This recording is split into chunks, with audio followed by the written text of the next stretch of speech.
Well, there are going to be two candidates on the stage tonight, just as there were two candidates on the stage last week at Hofstra, so no room for third-party candidates.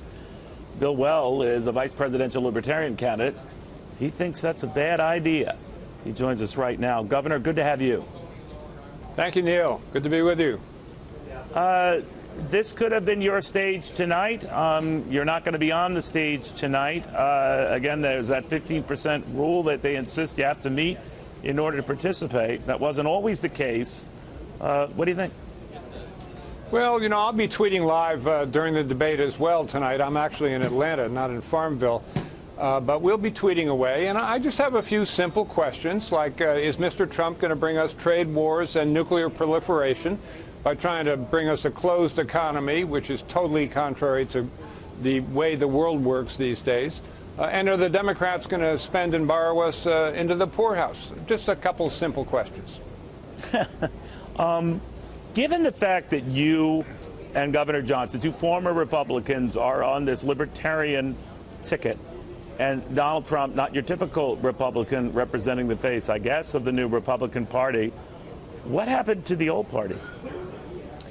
You know, I don't know why any Republican would vote for Donald Trump. At the beginning, he said, of course I'm pro-choice. I'm a New York City liberal Democrat. And he was, I guess.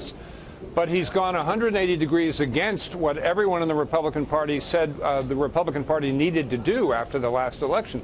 And that was to emphasize free trade, more outreach to the Hispanic community, outreach to women, communities of color, all ethnicities. And Donald Trump has gone straight against that every step of the way. But he hasn't gone against big tax cuts. He hasn't gone against big tax cuts. He hasn't gone against some of the things that some Republicans like.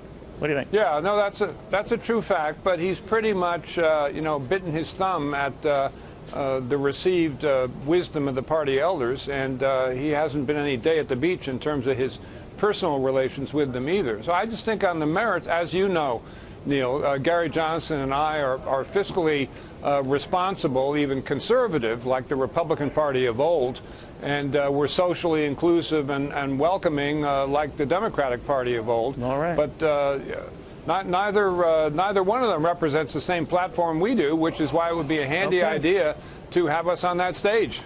Well, keep tweeting tonight. I know Trump is going to be tweeting Hillary Clinton, for all I know. We'll have more up to this.